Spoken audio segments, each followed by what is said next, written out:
I started martial arts at 12 years old, probably in the wrong crowd at a young age, and then my dad knocked on the door and he said, "Oh, check out this," and it was Martial Arts Illustrated. It was an advert for Olympic Taekwondo. And then him bringing the magazine, I applied. It was such a competitive environment to be in. I had no idea. Just stood against this guy with like bare feet and this random body armor on. As I was hitting them when I first started sparring with them, and I'd hit them clean, they just weren't expecting it. And often when I was first fighting, there was always blood everywhere, and I used to love it. And then after that, I was accepted into the team. Did you have a chip on your shoulder? Massively. I'm way better than yeah, everyone. I was like, I went there thinking, I'm going to prove that my style's better than your style. Oh, right, okay, good way to, Within a very short space of time, I was beating superstars. Hard work beats talent, if talent isn't working hard. On this episode of the Elite Podcast, I speak to Damon Sansum, kickboxing world champion and Olympic Taekwondo GB coach and multiple world medalist.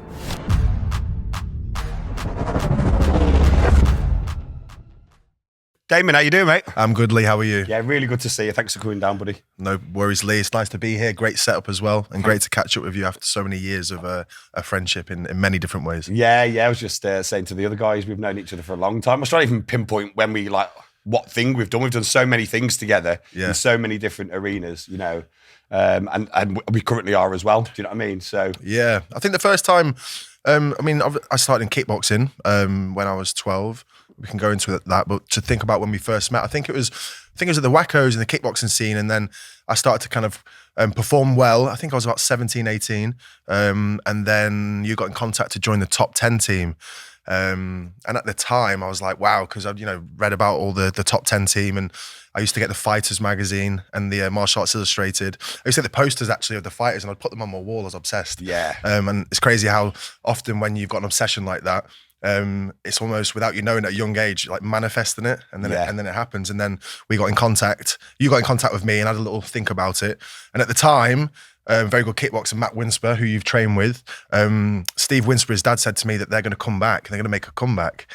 So he said, would you like to join the team? So I held out a little bit, and that never happened, obviously. So that was why I was kind of on the fence a little bit, because I was told that Matt and James were making a comeback as team. I forget the name, but and then we went to, I think the first tournament we went to was a funny story there, Italy. Where we nearly missed our divisions. Oh, yeah, that was funny. I was relaxing because you thought it was ages away, and I got there and literally were being called on. Or they'd already been called, and we had to try and recall it and say, "No, we're here. Put us back in." I missed my division. I remember we went back to the hotel. Roy Baker called us. I think you called him or he called us, and he said, "You've missed your divisions," and I thought it was a joke. And then I went to the venue. We went to was it Lorraine Hughes and who else was with us there? Terry Hillman.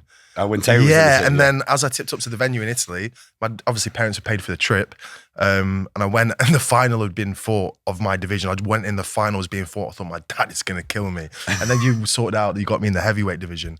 Yeah. Long time ago, and that was the start of our relationship. And obviously, no, before then actually, I came to your house. You stayed with me? I was about 16, and my dad.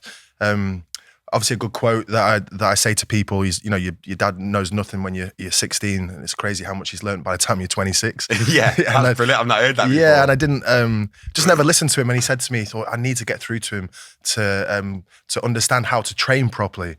And then he sent me down to yours for a couple of weeks, and you had me running up the hills in Telford. It was a really good week. Yeah, it was. And I remember we took you out, didn't we? Give you a baptism of fire with all my mates.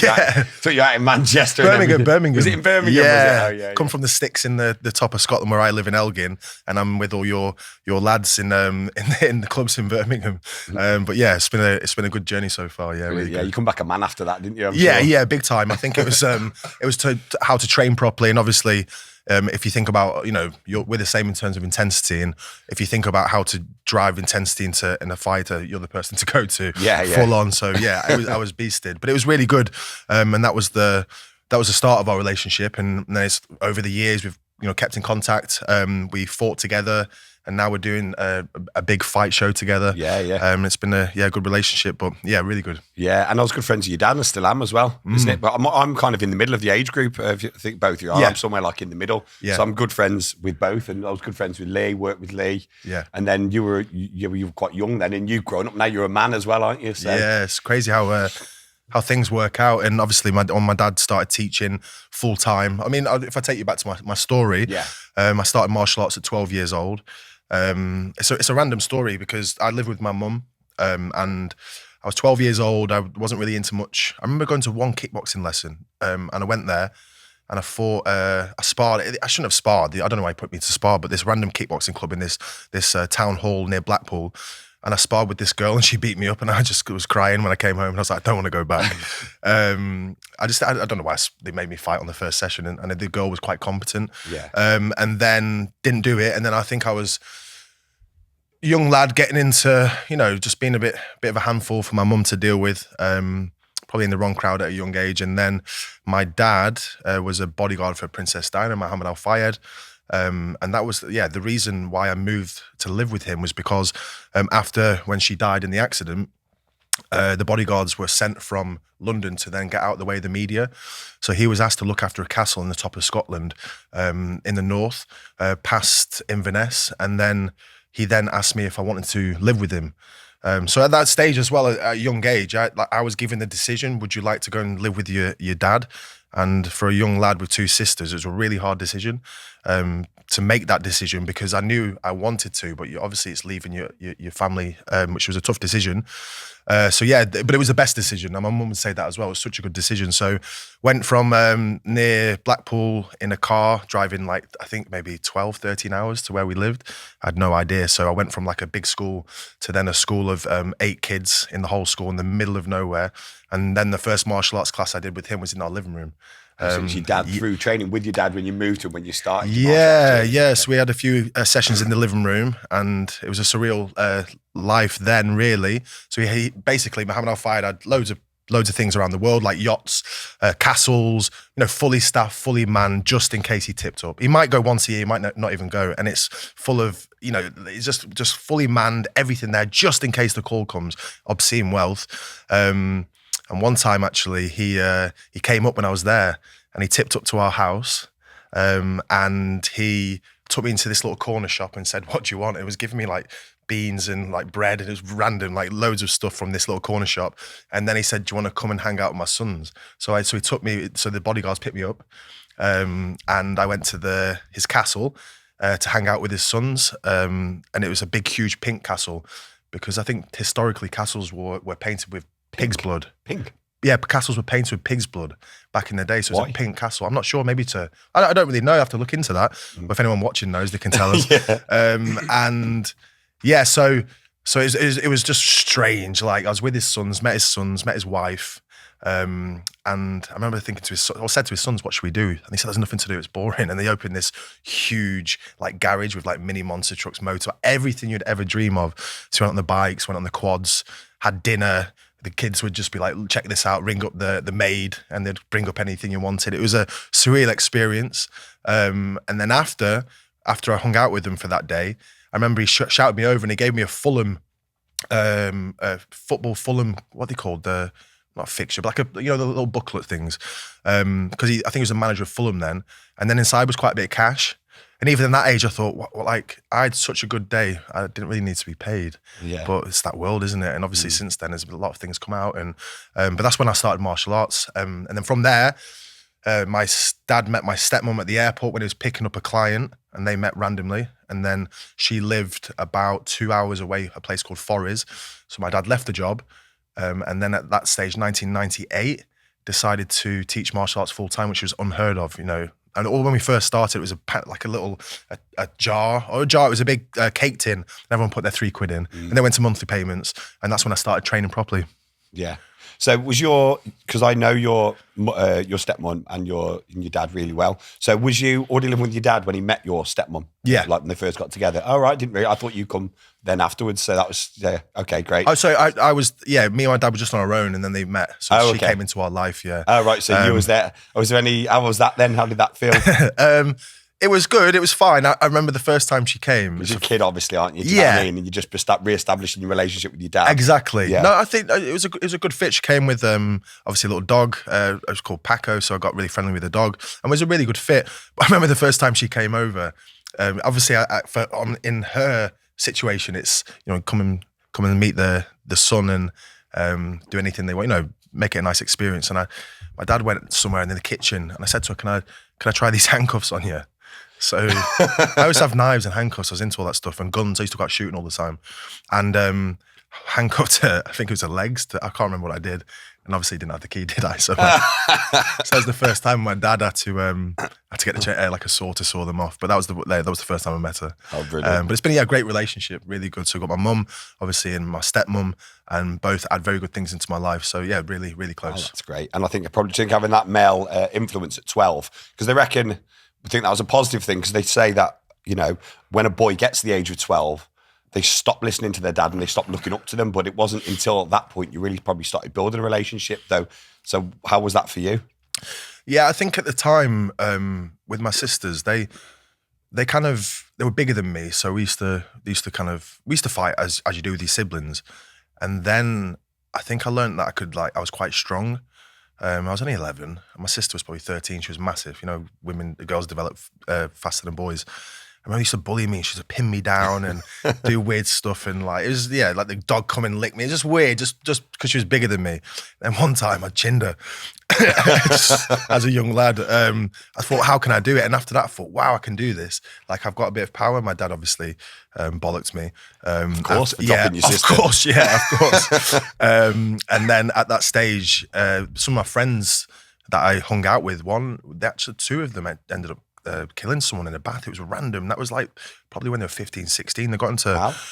I don't know what happened. I think it was they were involved with an older person that kind of got them into the situation, and someone was drained. It was a random story. I don't know loads about it, but I needed that male influence. And I think as people like ourselves, when you've got that drive and you've got, it can go either way, can't it? So I think I needed that at that age, and I'm so glad that I moved up there. And I always think, what would, sliding door moment, what would I be doing if I was down there? And I wouldn't be sat here with you. No, you wouldn't have had the martial arts life, and that's been your whole trajectory, hasn't it? Really, your whole character and your whole life, story has been based through martial arts in one way or another, isn't it? Yeah, that's the thing. Like you realise. When you get obsessed with a sport, it's a way of life, isn't it? And everything in my life has come from that. I mean, this weekend we've got a podcast with you. We're then going to London to film for Total Combat, our fight show we're running. At the weekend I was coaching the Olympic junior team. So the things that have come off it in my life is revolved around martial arts. And yeah, I'm so happy I started. But I didn't really know my dad did it much. I didn't know much about it. It was quite unassuming in that way. And I knew he did martial arts, but he didn't go into detail. And then when I started to train and then started to go to tournaments, I understood the respect he had, and I thought, he must have been quite good. Your dad's outstanding. Yeah, he's unbelievable very level, good. isn't he? Yeah. Still now, when he's knocking his 60s, isn't he? Yeah, he's such an intelligent coach, and I would love to have seen him fight. I've never seen anything. Oh, no, sorry, fighting when he was younger. Yeah, like he went on the pads. The last time I saw him on the pads was probably 8 years ago, and he was still so good. Was that viral one that went with you holding him? Yeah. He can do full box split still, can't he? Yeah. He's unbelievable. I know. He great fighter. And he's built, and he's size. Yeah. He's 6'3", isn't he? And he's built. He would say he's 6'3", but he's a little bit smaller than that. Is he? He's shrinking as he's getting older. He's big. But yeah, he's at the time though, when I was younger, even now I think back to some conversations we had, and I just challenged him. I always challenged him, and for me now coaching athletes, like I understand the challenge. And it's such hard to get a relationship with someone that's challenging you, and I must have been, but he never gave up. Like credit to him. I just thought I knew better, and I think when you're younger, as a young lad with certain characteristics, you're trying to be the alpha male, and we clashed heads so many times. Yeah, so many times. So was you difficult to coach, or was it just difficult for your dad to coach? My dad to coach me. I think. Why is that? Because you're so similar maybe, or just because of that? You don't, like they say with your dad, like what you just quoted earlier. You don't realise how much they do know. Yeah, I think my dad's coaching methods as well. Like he's, he was a coach where it was very serious and intense. Like if I was slightly late to come down, he'd just leave me, and I'd have to maybe walk to train. It was very far away. He was really strict with me, and he'd hold the pad he'd always hold the pad here. I'm like, why are you holding it there? It's ridiculous. Well, if you can kick this high, then it'd be easy when you kick to the head. You can dodge a wrench, you can dodge a ball. Yeah.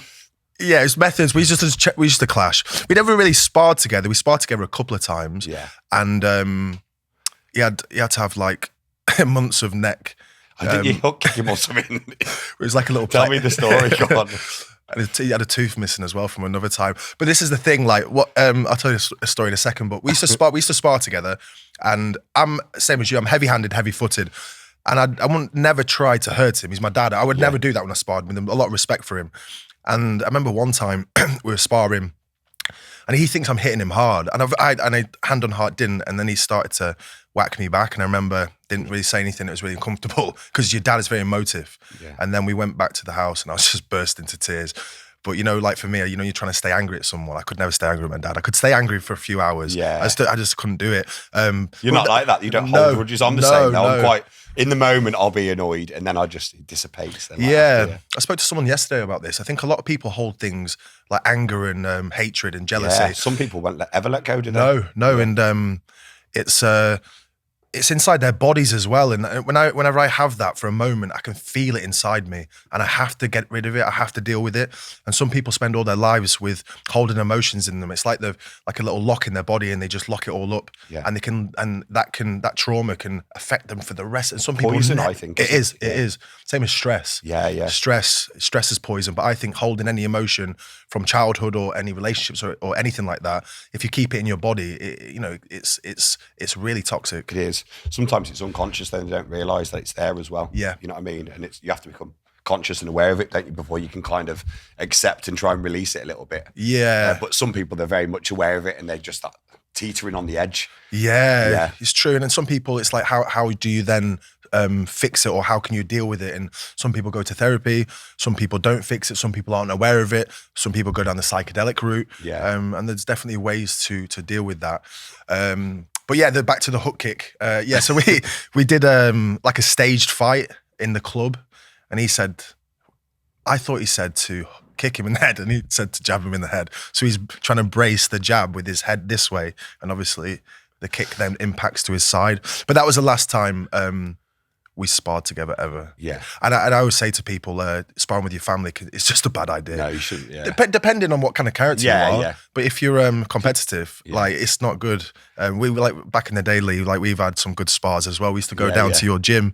I remember me, you, Owen King, and Drew. Yeah, that's some good sessions. In Telford, we used to go down. A lot of talent in that room, though, isn't there? Do you know what I mean? We were lucky to be able to train with each other, then go out and fight with, you know. Yeah. I remember it was me, you, Owen, Drew, and James Winsper. What a group of people. Now you can punch, can't he? Fucking, I think every one of us had a headache afterwards. I fought James. That's once. right, yeah. And at the time, I mean, when I was doing my points fighting, I did well, you know, I got to the top, won the WACO Team Worlds, WACO Junior Champion, World Cup, other things outside WACO as well.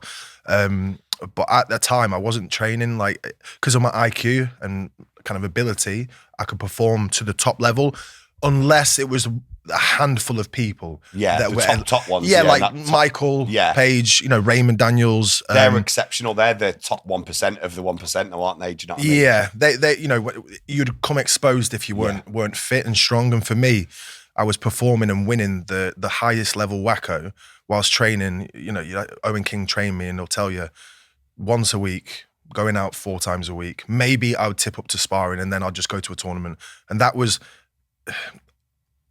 It's like WACO's a very high level, but for me to be able to perform and train like that, it either shows that I had the skill, or maybe the level wasn't that high in terms of elite level. Yeah. So yeah, that was what I was like at university. But I was obsessed, though. And this is the thing: like, you can train physically, but I think what I did naturally was my IQ was that high. I was obsessed. You were really clever, even when you were young, though. You'd just be patient. That's one thing you had that I never had.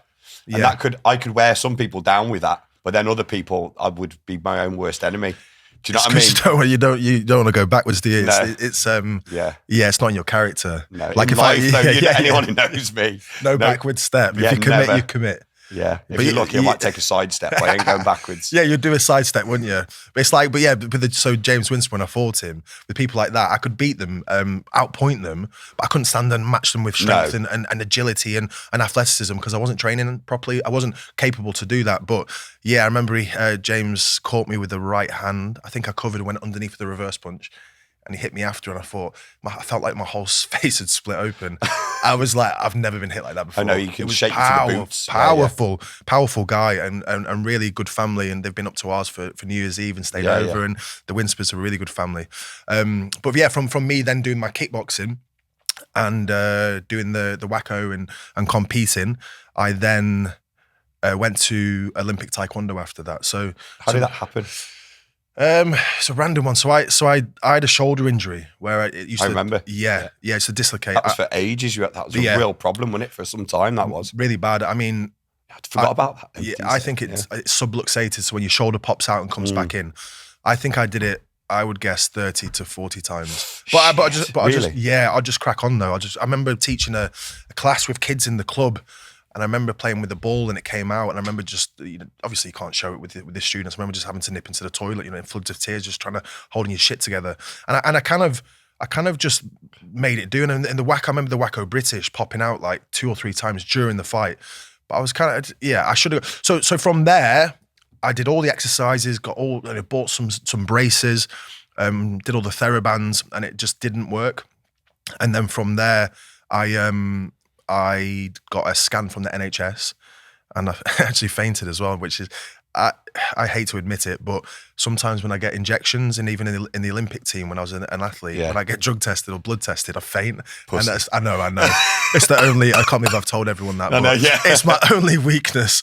And it's not that it's not the gore or anything. I'm not bothered about gore, but I don't know what it is. I think I don't know. I just feel really knocked out's allowed, but not fainting. Yeah. I feel really hot and start sweating and then just go. But that's my only weakness. No, it's not. I then got a scan from the NHS and then waited for 3 months and they lost the results. And at that time I thought, I'm going to go to Thailand for a year or two, like just go traveling. So what happened was after I kind of stopped with the training, I went to New York for a few months. I worked out there for a little bit. So and just traveling at this stage. You having a bit of downtime or something. Yeah, and I was partying and enjoying myself. What age were you then? I think I was about 23. Okay. So this is 23. So 23, my plan was to go to Thailand, to go traveling. And my shoulder, I love martial arts, I love competing. It just got me down. Essentially, I should have took it further to get a scan and an MRI to get it fixed. But at that stage, I just thought I would have to have a break from it. I wanted a break. So I had a break and I was going to, party and going to Ibiza, going to New York, just enjoying myself. And then I came back from, where did I go? I came back from a trip somewhere and I was sitting in my room and it just wasn't, I was drinking and like having a whiskey in the evening and just not living the lifestyle. Probably going out, and I remember sitting in my room actually. This is when I was younger. I remember having a whiskey and like a rollie, and I was like started to smoke rollies. But I think I was just like in a bad place. Yeah. And then my dad knocked on the door and he said, "Oh, check out this," and it was Martial Arts Illustrated. And he said, you should have a look into this. And it was an advert for Olympic Taekwondo, and it said people from different styles called Fighting Chance. Yeah, I remember that can apply for it. So I was that the first one that first they did? I was speaking to them recently. Yeah, first one they did. So I saw it and I thought, like Taekwondo. And at the stage, what it was like back in the day. The stereotypes, that we would have about it. Yeah, the stereotypes. Which are wrong, by the way, because I've seen some of these guys fight in in certain events. Yeah. They've got fighting in Total Combat and they're some badasses with the kicks. It really is. Yeah, we'll get into that. Yeah, so at the time, like, Taekwondo is like a swear word in my house. Yeah. And it was like when we were like very proud of our identity as a kickboxer / point fighter. It's kind of karate really. Yeah. And then I was like, what? Like, why would I apply to this? And he said, listen, mate, like, and he knew at that stage, we had a few conversations and he told one conversation. I was just partying and not, being a wild child. And I think he sat me down and was like, give me a hard. He's had a few hard conversations that some sons and dads wouldn't have, or parents. What was that conversation? He would never like shout at me. No, but he would let me know that the way I was living, there was. That's good of him to do that, though. Isn't it? Yeah, there was harsh. Yeah, harsh conversations, like verbal dialogue. Like, not proud of you. I mean, no, you can't say that now. Embarrassed, but you just think, basically saying like the things you're doing is terrible. Is it what you needed to hear then? Yeah, and at the time I'd be like, fuck you, and then I'd rebel even more. Yeah. But this one conversation worked, and this was during the time. But we had this one conversation, and he sat me down. He's like, "You're doing this, you're doing that. I'm hearing from people in the town that you're getting up to no good, and fighting." And one time I came home with like my shoelaces in a plastic bag, obviously been in the cells for fighting, doing all sorts of stuff as you do as young lads, drinking and other things. And then he sat me down and gave me this very harsh conversation. And then after that, I remember getting the keys to one of his gyms and had a party in there with my friends, and that was just to really piss him off. Did he find out? I told him years later. Did you? Yeah. I was like, yeah. But no, he's had some very good conversations with me that I've needed to hear. So from this conversation and then him bringing the magazine, I applied.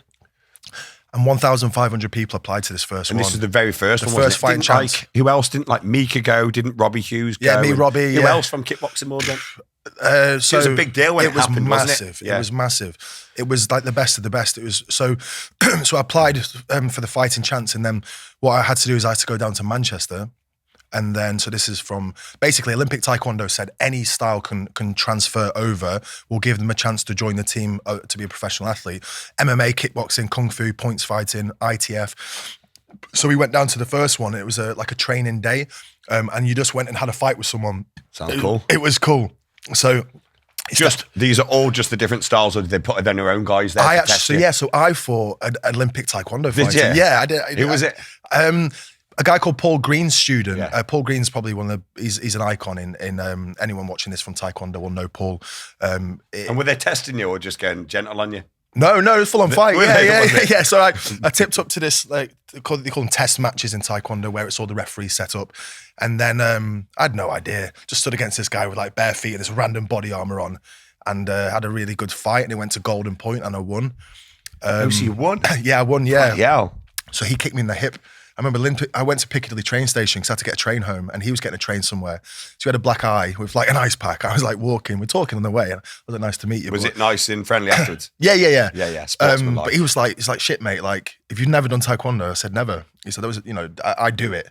So I beat him, and then after that, there was loads more. Were you training fit for that, days. or did you come in? No, I actually trained for that. Did you? Yeah, the chimp kicked in, the ego kicked was in. It? I trained for that. However, being honest, I wasn't that fit. I wasn't super fit. You thought you was compared to how you got afterwards. Yeah, and being clever, I said to them, because they had fitness tests, and I said to them, I'm just nursing a bit of an injury, so I'll just do the fight, because I just didn't think, I just thought if I score low, I wouldn't want it to affect me. And then after that, I got really fit. So after that, we ended up doing a boot camp with me, Robbie Hughes, Davin Pack, great karate fighter. Round 2 or something, was it? Yeah, there was about that was the first round. Second round was a full day, and I think it went to 3 days and a week, so it was quite a few. It ended up being a handful of us. So there's like Davin Pack, Robbie Hughes, myself, Andrew Dealer, Taylor. Like in the room, you're looking around, an MMA guy, there's loads, and it was I thought, wow, the quality here, like from every style.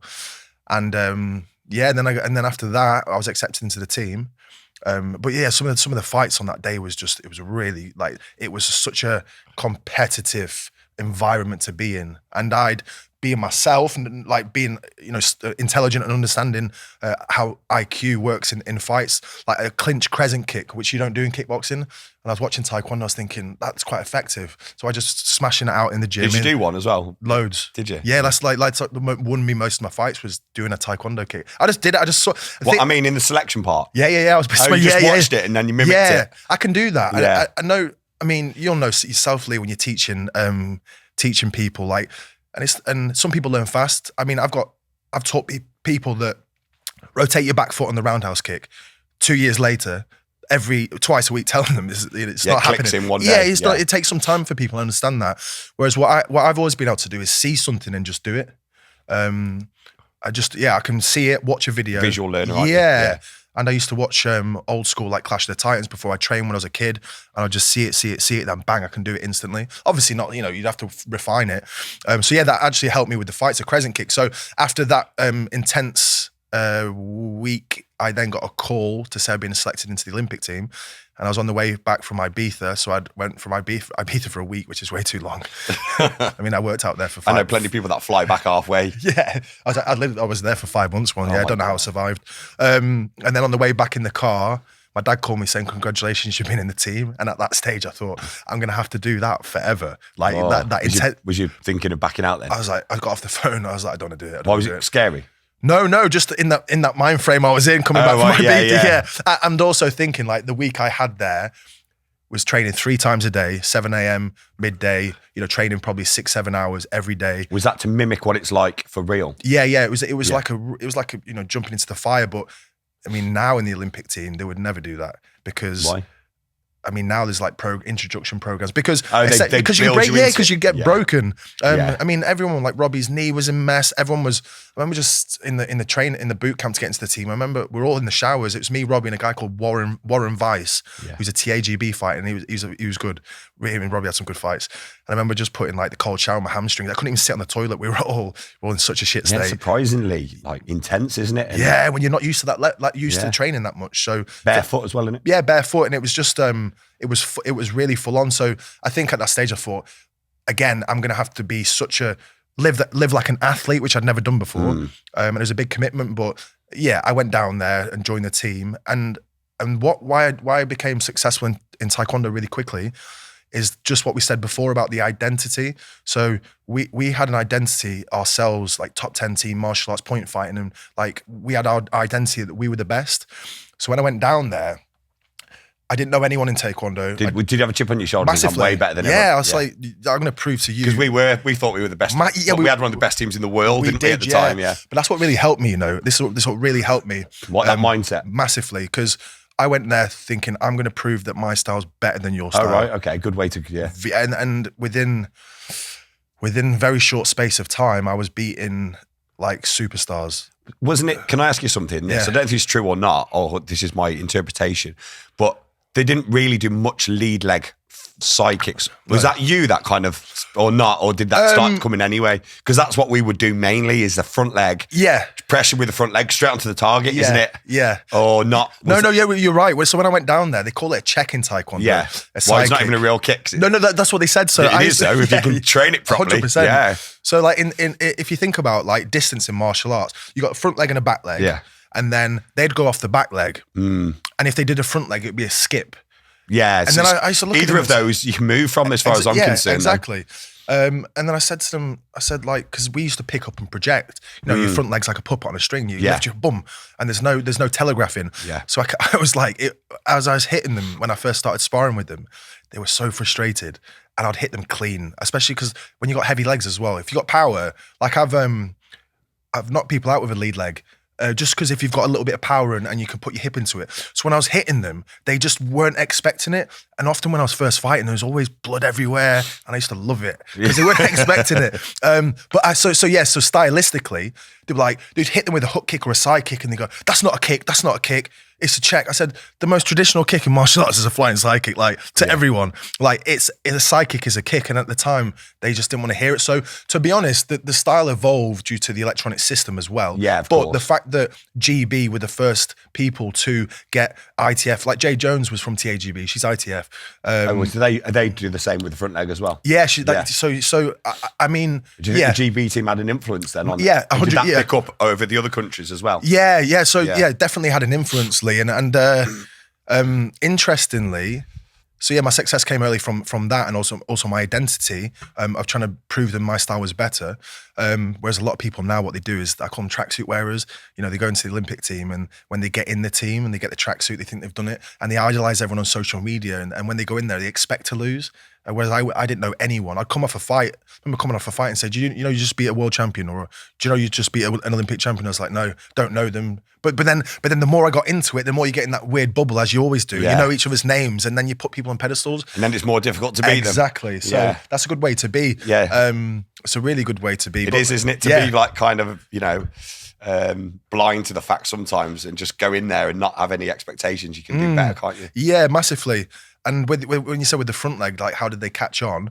I remember one time we went to Korea, training camp in South Korea, and I was doing front leg, a lot of front leg, and the coach said to me, "Come over here," and I did a few front legs, and I don't know if they filmed it or they showed someone, and none of them could do front legs in Korea. Because they're traditionalists. I went back a year later, and all of them were better than me. With the front leg? Yeah. All they did was he went around schools in South Korea, picked tall, lanky people. And the thing is with Asian culture, you can do repetition. So I said, how'd you do it? He went, well, I just got them hopping up and down for 6 hours every day. Yeah, obviously, yeah. Easy. Whereas here you'd be like, you're bored. But over there, again, oh, have you broken? Yeah, we've got someone to replace you. Here in the UK, you know, if you're broken or you got an injury, there's no one to replace you because the depth isn't that high.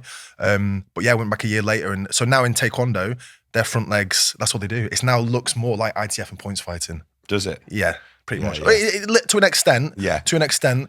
But like they've all got a very, very good chamber. And there's some things that Taekwondo do now with front legs that points fighting and ITF could apply. Like so. what? So you come with a high chamber and you're chambering up, and I'll give you a few options that I think that would work in different styles. Yeah. One is called a clash. So if you're fighting Taekwondo, obviously they then become good at the front leg and they then work out a way how to cancel it. So say you got the best kicker. Zolt Maradi was a good front legger, right? Yeah. So he was a right legger. Yeah, he was. Yeah. So I think he would have been good at very good. You put him against a Taekwondo person, a decent right legger or left legger? Any. Yeah. Who's with a good clash, and he would never touch them with his leg. Would he not? No, because even the world, he was the best kicker. Yeah, probably. after he was time, the best right-legged kicker, I'd say. Yeah. In the world, in our style. For a few years, massively. So I'm saying that. I'm saying if he fought them whilst being a points fighter at the time, but if he transferred over, he would have been exceptional. Yeah, he would have been exceptional.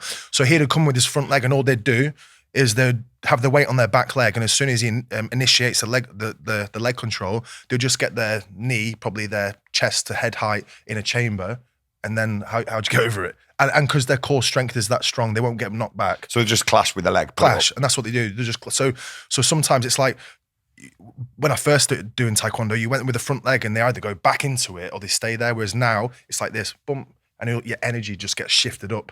And then you'll then revert to plan B and then get picked off. So they're really good at cancelling it. We call it cancel as well, which I think, and another few things, I think in points fighting and ITF, not so much ITF, if someone comes in open stance, if you're right, I'm left, and you come with the chamber, then I'll hook underneath, which they're really good at. Hook kick underneath. Yeah, which points fighters do. Some of the points fighters were doing that from America, I remember that. Yeah. So it's not an effective self-defense technique, but it was a point scorer, wasn't it? Yeah. And they were doing it. I can remember the little ones were doing it, the little fighters. Yeah, I used to do it as well, coming underneath, which was good. So that's what points do, but what points don't do is they wouldn't take the back leg and cut underneath. You know, like as you're in open stance, shift out, bang, and hit you with my back leg. Oh yeah, that's what they do. They shift off and do like a round kick to the body. Don't they? Yeah. So that's an effective one under, and also just it's called a front leg cut in Taekwondo. So if you're in right and I'm in you're in right, I'm in right, then as your chamber's up, I'll come under with my front leg, bam, just underneath. Which points fighting don't do a great deal. It's in bits, but the beauties of martial arts and social media now is it's like to be the best fighter, you got to pick up things from everywhere. So I can see things online from any style and think that would apply. And the thing is, the beauty is when you're not in the bubble as well. So when you're in the points fighting bubble, when you're in the ITF bubble, the Taekwondo bubble, there's things that could be effective, but because you're in that bubble, it's like, no, that wouldn't work. And it's like, well, it kind of would. So I think that the exceptional fighters, in my opinions, are ones that like find nuances and create and just have an open mind to doing things. And as you know, exceptional fighters, which will be remembered for a long time, do things that you've never seen as well. Yeah. And then everyone will then copy. Yeah. Like Raymond Daniels with the Blitz, and then everyone's doing that. Taekwondo with certain things. And that's what happens, isn't it? It's people that think outside the box. Yeah. And now, because your role now, as you're wearing the top, I noticed today, which is great. So you're part of the GB team again as a coach, is that right? Or for the juniors, is it? Yeah. So I've been away from Taekwondo for quite some time. How long? I've retired in 2019. Yeah. And I've still been checking in. I've done a little, I coach and I keep an eye and I speak to all my friends in the team, which I'm really close to. And yeah, I've been chatting to Taekwondo, and it's like there's a lot of information that I'd like to give back to that world. And I had a big part of my life was 10 years, and this is what happens sometimes with athletes is it's almost like an asset. You know, a lot of information is given to the athletes when you train them. A lot of intellect, you know, developing them, and then they don't come back to the sport. Whereas even as a company, you've got this asset that you've trained and you've got a lot of information and put a lot of time into. Why not bring them back to then utilize it to the next generation? So I think it'd be good. I think it's good to get more athletes back in with all that experience. And also the athletes will respect you more because you've walked the walk. Yeah. So I've been. So my role is to work with the junior Olympic team. How old are they? Between 14 to 17. What's the talent like? Yeah, so it's my first time seeing them. Yeah. And what I'm doing is, so it's a hybrid role, which is quite unique actually. And I think being interesting the success it's going to have, and then what will come from that, because I'm working on their mindset. So I'm almost. You love all that as well. Yeah, so I'm almost like a mindset psychologist, hybrid role that actually knows how to do Taekwondo. Oh, so your job isn't actually to coach them on the techniques then? No. So but the cool thing is I can work out some things in them, what's going on with their mental process. These kids don't know how to do psychology yet. And it's so when I've been chatting to them over the weekend, it's been really interesting, because I'll ask you this question, Lee, like, and they're only young, and it's like a fresh slate, and I'm really excited. So if I said to them, I sat them all down, I said, in terms of mental and physical, I'll ask you the question, what would you say at top level to be a champion in percentages is mental versus physical? I think it's, once you get to that level, I think you've pretty much, most of you got the same physical abilities. It's all psychological. That's the difference of the ones who get the consistent verses, isn't it? Yeah. And then the ones that, you know, will sometimes perform and then other times not. Yeah, what percentage though are you going to put in it? 90. Okay, I'd say like 80, 90, yeah. Yeah. So these kids are saying 70, 50, 50. And I'm like, yeah, cool. And I said, how many hours do you train a week? Some of them are training like 15 hours, 12 hours a week. 15 hours a week. How much are you working on your mindset? 0. Okay. So I'm thinking like, so I say it's a cool thing. It's like, I said, if you've got an avatar in a computer game, and you understand that to be the best at this game, this person has to have 70% of like leveled up 70% in his mind to be the best. But at the moment, you don't know how to do it. So if you're telling me it's 70% mental, how exciting that the things we can work together, and you've never done psychology before. Yeah. So I'm working on their mindset, but equally I have the ability to then go into the gym and then see them apply it from a martial artist brain. So I can give them some. So yes, it's almost a bit of coaching as well. So I can, maybe they've got a lack of confidence to do something. I could say, you know, commit with this technique in this next round. Don't care if you get hit, but just force yourself and force yourself. So the role I can do is quite unique actually. Yeah. I'm very excited to do it. Sounds good. I mean, a good way, if you think about the old school way of developing psychology, it wasn't to be sat down and to learn that there, was it? It was just through massive exposure and outwork and outtrain everyone. Yeah. Do shit, then do better, then start doing good, and then do really good, and then be consistently being good. And then you've, over time and conditioning, you really build up that self-belief, don't you? Yeah. But do you think there's other ways you can do that then? Because I'm a big, you know, advocate of the old school. But I also like to integrate any new forms. I mean, you have some really deep conversations, don't we? And I know there's many other aspects now that can be brought in, and which is more mainstream knowledge now, because our coaches didn't know that, but all we used to do is just get absolutely thrashed. Yeah.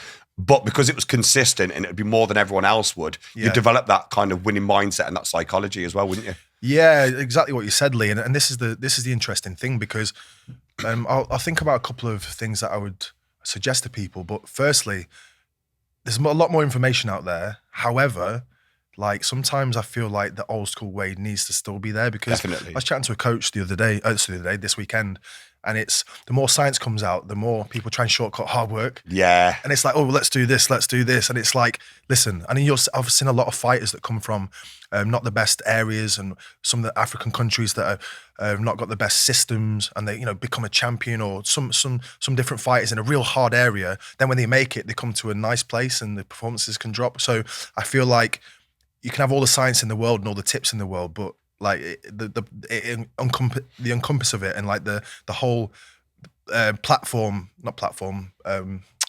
What's the word? Help me out, Lee. Like, which one? I don't know. Not platform. We'll call it platform. Yeah.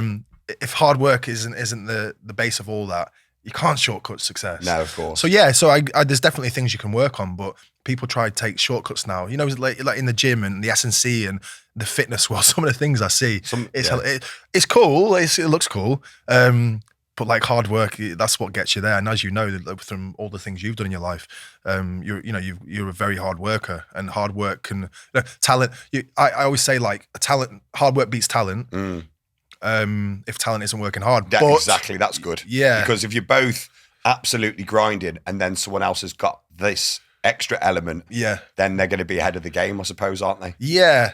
But then when talent works hard, you've got them super talented hard workers, that's when you have a special fighter. Yeah, definitely. But often people that are talented go from one thing and pretty good at it, another thing pretty good at it, because they're very, and then they end up being a jack of all trades. Good is the enemy of great. Yeah, yeah. You see people when they're quite good at something, they don't really value the work that needs to be put into, because if you're good enough, then that's enough to stroke your ego a little bit, isn't it? And be kind of the best in your club, or start winning the nationals regularly. You experienced that yourself. Yeah. You said, because in your kickboxing, you were training minimal. Yeah.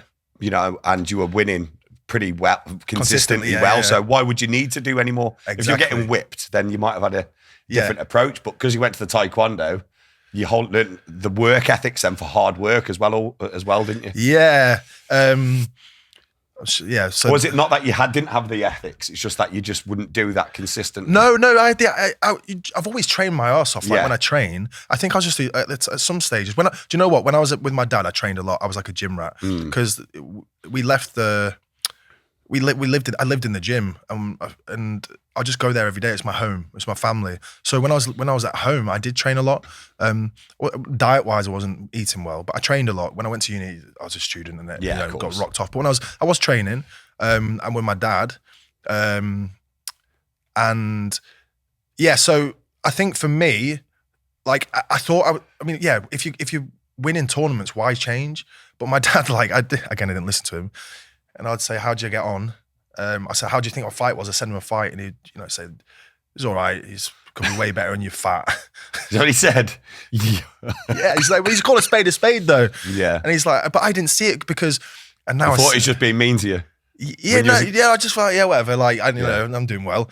But in my head, the people that I held as good fighters, like he was right. Like he said, mate, like in this world, they're good. But the level you can be is you don't understand. You don't understand it. So then when I went to be a full-time athlete, go down there. What do they tell me? You're fat because I get the body composition. Yeah. So I go from like 89 kilos to 80 kilos. What was your body fat when you got there? I can't remember. I remember sending the nutritionist my diet plan before I went down there. And I was very honest, and I saw it the other day because it's still in my emails, and it was like breakfast, bacon sandwich, coffee, lunch. Sandwich and a can of beer. Like, it was just the crappiest diet. But I was honest. But yeah, my body fat I didn't have abs. I wasn't fat by any means. But again, when I went down to minus 80 and I lost that weight. You were so slim when you were fighting. I didn't look well. But when I get to 84 kilos, when I get to that weight, like I'm quick, and strong still. And still really strong. 84 kilos is kind of a weight, that perfect weight, where you can still bang like a heavyweight. Yeah. If you're a heavyweight naturally. Yeah. I didn't used to get that light, but I could get sometimes down to like nearly 90 or 89, and I'd be able to hit harder, I thought, than I would when I was heavier. Yeah. But be way more efficient, and be able to move better and have more fight in you. Yeah, you could hit, couldn't you, Lee? Yeah. Lee the Hammer Matthews.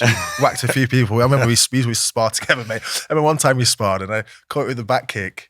I think he caught you, and then I said, "Come on." Then he went, "Wait a second, mate. I need to calm down because I'm fucking kill you."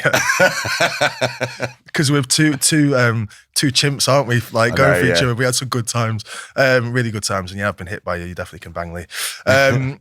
So with the weight, a lot faster when I was lean. So at the time, when I went to Taekwondo, I became an athlete, like an athlete. Worked on my mindset.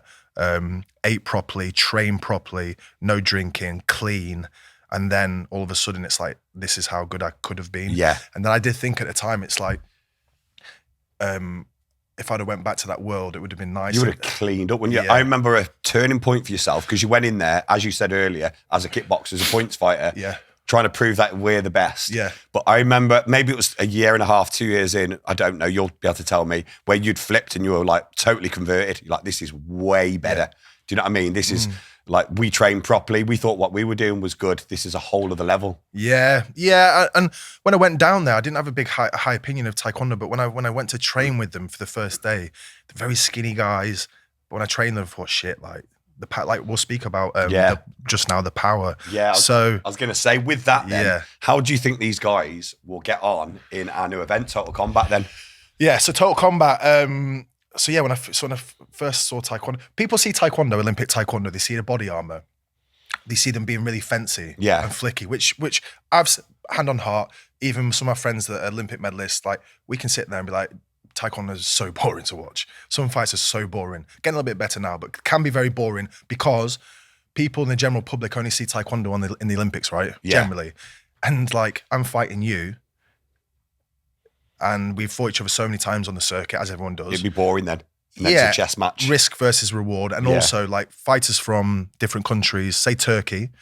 One of my friends is Olympic champion, €1 million and 3 houses, bought for you. Azerbaijan, if you win an Olympic medal, you probably get about £300,000. Wow. GB, 0. Yeah. Yeah. No, you get a handshake. And then the media trying to tear you down, probably. Yeah. But the setup in GB is great, but the bonus system's not there. So for me, they see a very stalemate fight. So what you said then, but then when I've trained with a lot of these people, they kick very hard. They kick really hard. So don't hate the player, hate the game. It's the rule set that created always is, that. Isn't it? You see that with points fighting as well, don't you? But then what you're seeing is a top level competitor in the same sport. So they neutralize each other a bit. But if you watch like a top level points fighter who can bang as well, fight at just a normal level martial artist or normal level striker, and the same with Taekwondo as well, then you can see how effective it is, can't you? Yes, exactly. And with Total Combat, which we've got this year in London, which I'm very excited about, is a place where I was thinking this, it's like a fantasy matchup, isn't it? You sit there and you think who would win, a bear or an alligator? Like, similar thing, isn't it? Who would win an Olympic You used to ask questions like when you were younger as well. Yeah, very inquisitive. So for me, it's like an Olympic champion versus a full contact K1 kickboxer. Yeah. But the thing is with the UFC, it's like Total Combat will be like the original UFC in terms of style versus style. In time, people will then understand the rule set and train for that. But at the moment, we will have puristic style. So you've got an Olympic Taekwondo fighter who's never been punched in the face. They're going to do cross-training. Yeah, of course. But still, like, cross-training for 4 or 5 months, it's still not like you've done it all your life. It's not native to you. So an Olympic Taekwondo champion versus a karate fighter who can sweep, they've never been swept before, or a points fighter that fights a bare-knuckle boxer. So yeah, you can tag me, mate, if I catch you. So the matchup in Total Combat is going to be very, very exciting to see. And Olympic Taekwondo, it's quite interesting to see that their kicks are very devastating. And the thing is, when you see things on TV as well, it looks so different. But when you're there live and you see the speed and the power, so they still can kick. The rule set doesn't allow them to do these knockouts, and people are so hard to hit with Taekwondo. They just roll and dodge everything. Yeah. But in a small full contact rule set, it's different. And you'll know yourself, Liam, we spoke about this before. You go to an MMA gym. I sparred in a few MMA gyms over my time, just striking. Obviously, I don't know much ground game. But Taekwondo, the distance is like here. Yeah. MMA can be here. Boxing can be very closer. So you'll be standing with someone sparring and you think, are you actually going to stay in that distance? Because to me, this is engaging distance. To you, it's not. And then I'm sure you found that yourself, and you can pick them off. Make them stay at that distance. Then if you've got enough space and you can navigate, which with the oval, you can. There's no corners. And the reason we invented the oval and the shape it is because for kickers, they can then not get backed into a corner because there isn't any, and they can stay dangerous all the time and be able to keep enough of a distance and to be able to be dangerous and just throw something out from nowhere to make it even more exciting, which is what we wanted it to do. Yeah, it's going to be such entertaining fights, which the combat sports need. MMA, obviously, things like that's huge right now. But tatami sports, and this is a big one. So, people watching this and your channel that are into martial arts, you've got karate, many associations, you've got points fighting, you've got light contact, kickboxing, all these different tatami sports, mat sport fighters that have millions of members that pay their way around the world to get a trophy. And I know you're not doing it for the money, but you're doing it for you're doing it for yourself really and for a legacy. But these guys spend all their career sacrificing so much time and money and family's money, like to take your kid to be a champion, today's day and age, you're spending 10, 20 grand a year on tournaments. It's ridiculous, isn't it? If you're going away every month, which you need to, if you want to compete with the very best, at least. And if you're a kid, you've got at least one parent that's going, aren't they? Or two sometimes. Yeah. And it costs you an absolute fortune, doesn't it? To go away. Not including even the UK tournaments cost money now, doesn't it? Because the cost of living's gone up so much, and petrol and bloody, the entry fees. And then you don't just fight one, you fight two, three events, don't you? You double up your mat time, triple it up. Yeah, you're right. And categories now are a bit more expensive. So a lot more now, aren't they? I was at an event the other day. More expensive. Like, oh yeah, quite considerably. Yeah, used to be able to do a section for £10, and the second one was £5 or something back in the day. It was. It's 3 times, 4 times, 5 times more expensive now, I think, isn't it? It's a lot of money, and also I see some people like 12 golds today, 12 golds. Like, I mean, how can you fight 12 divisions? But like some people, because there's a lot, you can do a lot, can't you? But that's expensive. It's very expensive. So for Total Combat and what we're trying to do, or what we are going to do, is to give a path for these tatami sports to have a career opportunity. So for them to go into MMA, they got to start cross training quite early, or be doing some BJJ or wrestling on the side. So for us, the rule set, you can go straight from your style. So if I'm a points fighter or an ITF fighter, and I've been traveling the world and I've got to where I want to be in that style, then I can now go to Total Combat. Yeah, big platform. A bit, I think when you get older as well, I think something like that's a bit better, that's a bit slower. I feel like when people pick up injuries in very explosive sports, karate and points fighting, very explosive as a young man's game, whereas ours, it requires some more power and intellect and character. So I think for fighters that have done as much as they can in their style, or maybe they just want to cross over straight away, which is great. I think Total Combat is a great place for them to showcase their skills and not only represent themselves and their clubs and their families, but represent their style and go in, like I said before, like my style's better than your style, and that's what we want to see. We want to settle the debate. Yeah, definitely. And so, are you all team Taekwondo then? Do you think they're going to dominate? Because I think the karate guys, if we get some of the good guys in there, they are, with the sweeps and the takedowns and the follow-ups, they could neutralize some of the Taekwondo ones. Or do you disagree? Do you think that they're just going to be too fast? Because I would have put my money years ago on the points fighters, but there's not as many adult points fighters as there was. There was more depth. Yeah. They used to go and there would be loads and loads. I'm not saying that the ones we've got now aren't good, because I'm not even that current, to be fair, with the ones that are there. And I'm sure they are. But I just know there was a lot more then, a lot more kind of, not household names because it's not, but a lot more names that were known. And now it's the kids. The kids are flipping brilliant, and there's so many good kids. But then you lose them on that transition to adults. A lot of them don't seem to get through, do they? Yeah, it's bang on with that analysis. And I think it's partly due to, same as Olympic Taekwondo, the age is very young. I mean, they're all so young, and points fighting's young. I think because the styles have gone, they're not as strong, but they're faster. I think it's tag, isn't it? It's tag. Really is, yeah. I mean, all of them, they've all evolved that way. Karate has, Taekwondo to some degree is looked upon it that way, even though you're saying from your experience it's different. So I think a lot more of if you're going to go and you want to have a bit of a scrap, when you're going to probably go MMA. I mean, when I was younger, especially, I mean, when I trained in the 90s, which is primarily when I did a lot of my kind of training, and then the early 2000s, MMA wasn't really a big thing then. And all the doormen would be from the Taekwondo club or the karate club, or the a kickboxer or something. Right. All the doormen, or the local Aikido guy, or someone who's a boxer. So that's who all the doormen were. Now, I bet they're all MMA. So I think if you're that type of a guy, you could, if you're a big, strong, if you're an alpha, go down the local karate club and you'd have a ruckus as well, and there'll be some people to fight. And I think now that's maybe moving more over to if you were to the MMA side, if you're going to do that, you'd think I'll just go to the MMA gym or a boxing gym, because you're definitely going to be getting stuck in. That's my opinion. Do you know what I mean? Might be wrong, but that's what I think. Yeah, no, it's true. And just like you said then, but like in the day, people would go, first UFC, people are going from karate, taekwondo, boxing, wrestling, and they then go to MMA. But now why would you go? You go straight to MMA. Yeah. Same as Olympic Taekwondo or points fighting. Why would I train them to hit hard when it's not a requirement?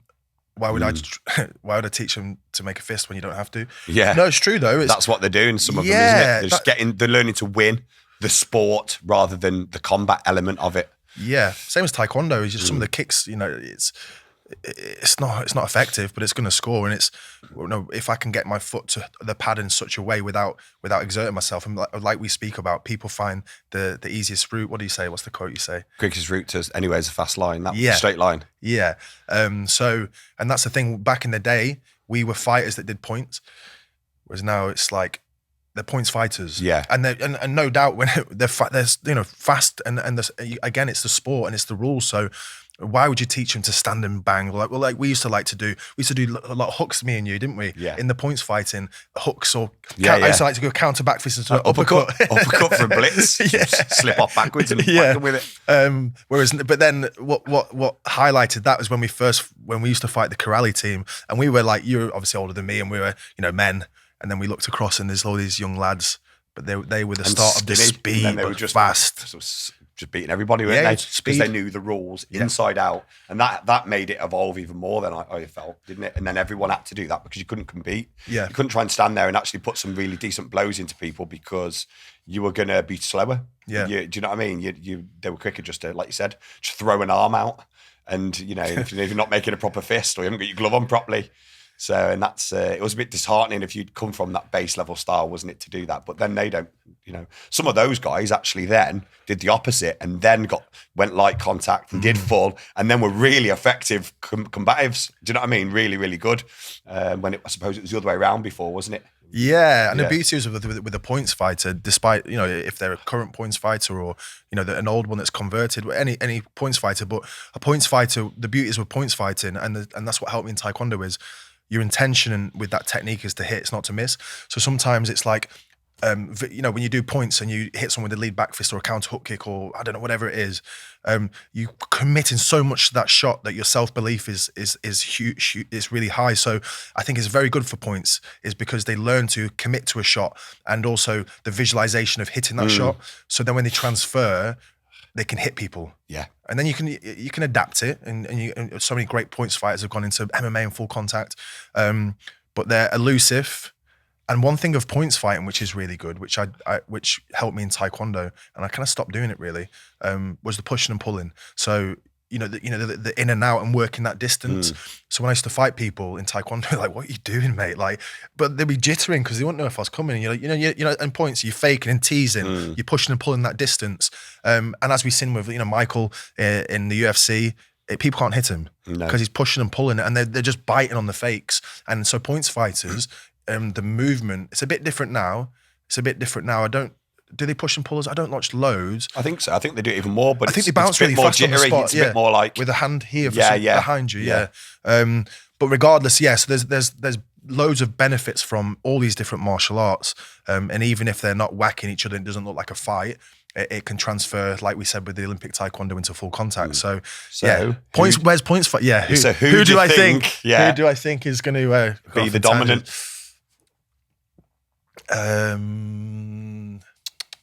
So who we got? We got kickboxing. Yeah. The full contact guys were good. They'll do well. Cracking fighters. Because some of those guys have come from Lightcon, and so they've come more tatami, and they've got really knowledgeable coaches that look at the point side of stuff and take some of the benefit of the angle movements. Yeah, and, they taught, because when I did full contact, it was years ago. It was very, very basic. Do you know what I mean? Very static. You weren't really taught that much. You just shouted to move. Don't move. You just like stand still and just a little bit of slipping backwards, and now it's a lot more technical. Isn't it? So so I think we keep diverting from the question. I know, yeah. I'm non-committal. Or do you think politician. it's more the individuals really that are going to be, rather than the styles? I think what I'd like. I think it's individual based, but it depends who we have fighting. Yeah, and who's watching this that maybe could think. If anyone's watching, whoever's watching this, if you've got someone from your style. If you're karate, kickboxing, points fighting, check Total Combat out and talk to me, talk to us. So I'd like to see more people apply from karate as well and from kickboxing. Points fighting, it doesn't seem like a lot of them want to come over. Yeah, that's because of the generational kind of difference. Now, there is some, though, aren't there? Some of the younger ones that are kind of getting into it and compete on other shows, more full contact shows, and have done the light and they're trying to move over. But as a culture in general, I think the adult ones don't seem to. The ones that we've approached, haven't they? The champions and stuff. I think it's, I think from the way points is right now, it's very athletic and it's very quick, a lot of speed. But the translation from that style to full contact is maybe a breach too far. Could be wrong, but I've been talking to people, and the rumor has it now is in the UK team when we were in top 10 team, we were renowned, I think, for being good but hitting quite hard, being quite strong. But I was told now the American points fighters are the ones that no, they can. They'll be able to so they're the ones that are now solid. They always shots, have been though, haven't they? So you saying Yeah. if you get the points fighters, but from some of the other countries, probably they're going to be more dominant within it. To answer the question. If points, still no. I think it's individual. Because I'm going to have to finish in a second as well. I've got about a minute or two. Okay. I think could be here all day, mate. Yeah. I think it's individual based. Yeah. I think if you get a very high level karate fighter, I think they could potentially do the best potentially, but the oval's not as big as you think. Yeah. So I think it's individual based. We're going to find out, Lee. Exactly. We're going to find out. The only way to settle this would be to wait until the show's on. The first one on the 21st of June at the Indigo at the O2 and see how it pans out. Yeah, so 21st, our first event. It's going to be unbelievable. And then the second one in July, can't remember the dates, and then the finals in September. Yeah, so Total Combat, if you've not checked it out, check it out. Yeah. And the fact that all the hard work we've been doing as a team is allowing fighters to say that they've competed at the O2, and what a dream that is. From from the Indigo at the O2, just to be clear Indigo on the, Indigo at the O2, and what we're doing and what we're going to continue to do is to change the game. And for everyone out there that sits on the couch complaining like old school's the best school, Taekwondo is crap now, is old school's better. Same with points fighting. Come and see Total Combat, and I think you'll be impressed. Absolutely. Nice one, Damon. Thank Cheers, you, mate. Lee. Cheers, Thank buddy. you. Nice one, mate.